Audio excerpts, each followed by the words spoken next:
When you think about your business's biggest assets, what comes to mind? Your team, right? Maybe your brand? But what about your address? Yep, I'm talking about your office, your store, your warehouse. It's so much more than just four walls and a roof. It's a strategic decision, a really big one, that can either supercharge your growth or just quietly bleed you dry. So in this explainer, we're going to build a 5-step playbook to make sure you get this decision right. First, we'll talk about the most common trap people fall into. Then, we'll get into defining your absolute must-haves. After that, we'll uncover all those sneaky hidden costs. We'll figure out how to choose the right zone, and finally, run through the checks and balances that'll protect your investment. All right, let's dive right in. First up, the single biggest, and I mean most expensive mistake I see businesses make time and time again when they're on the hunt for a new location. It's something we call the rent-first fallacy. You know the feeling, right? You see a super low monthly rent and you think, wow, what a bargain. But here's the thing, focusing only on that price tag completely misses the most important question of all. Can this space actually do the job you need it to do? And this is where it gets really dangerous. Sure, you might save a little on rent each month, but what happens when the power infrastructure is terrible and you're suddenly spending a fortune on generator fuel just to keep the lights on? Or what if your best people start quitting because the commute is an absolute nightmare? All of a sudden, that cheap rent doesn't feel so cheap anymore, does it? So, this is the crucial mindset shift we need to make. We have to stop thinking of this as just searching for a space. Instead, we need to start thinking of it as selecting a strategic asset. See the difference? It's a tool, something that should be actively helping your business succeed. Okay, so how do we avoid falling into that trap? Well, it all starts before you even glance at a single real estate listing.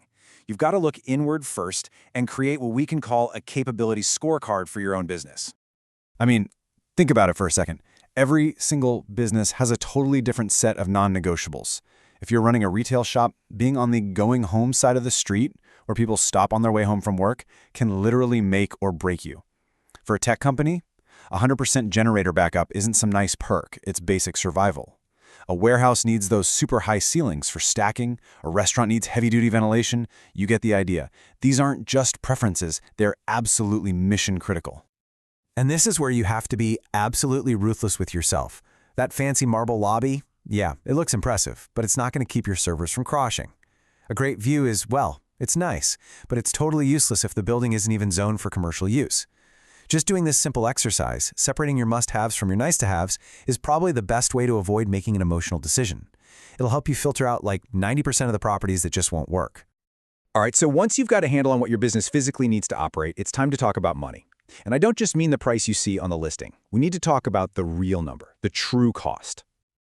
And to get to that real number, you need to calculate something called the total cost of occupancy, or TCO for short.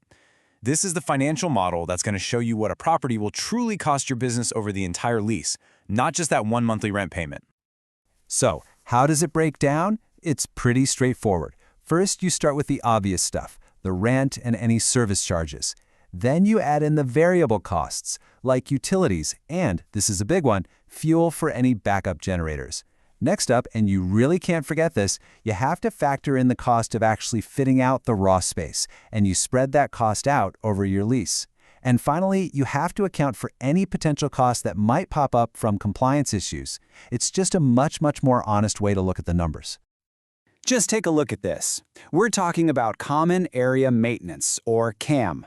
This is the stuff that covers security, elevator maintenance, cleaning, all that. Well, that alone can tack on an extra 15 to 20% on top of your base rent. Can you believe that?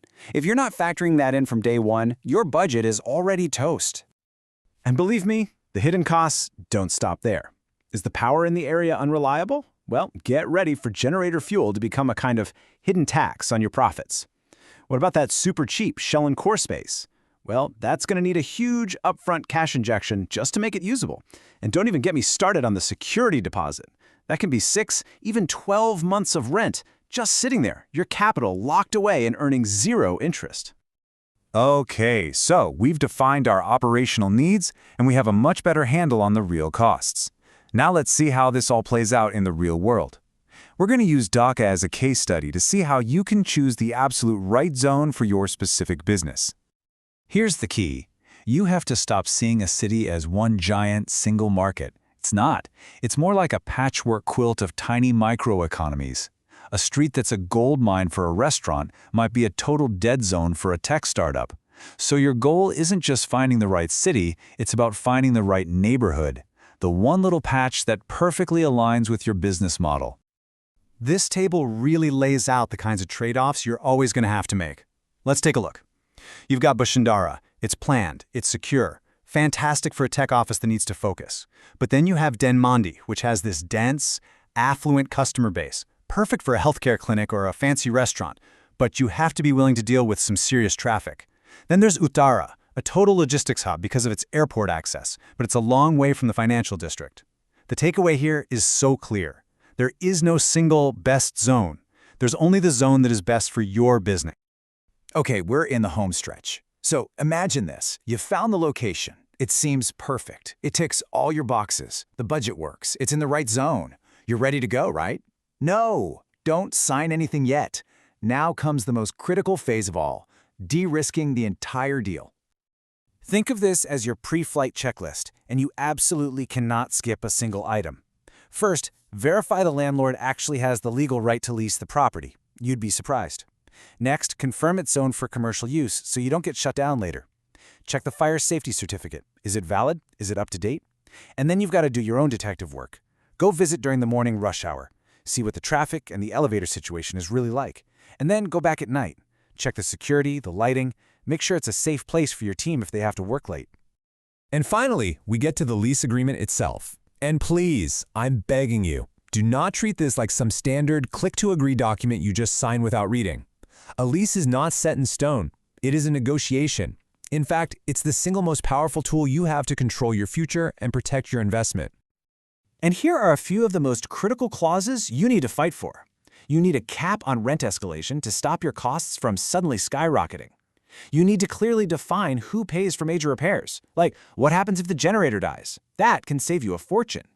You need an exit strategy in there, a clause that gives you flexibility if your business needs to change. And nowadays, a force majeure clause is absolutely essential. It protects you during crazy unforeseen events, like a lockdown or civil unrest. You know, this quote really sums it all up perfectly. When you go through a disciplined process like this, what you end up with is so much more than just an office. You get a location that is actively making your business better. It enhances your brand, it streamlines your operations, and it gives you that stable foundation you need for real growth. So, I'm going to leave you with this one question to really think about. Take a hard look at your current business location, or the one you're thinking about moving into.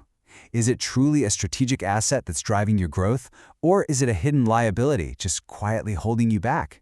The answer to that question, well, it could change everything.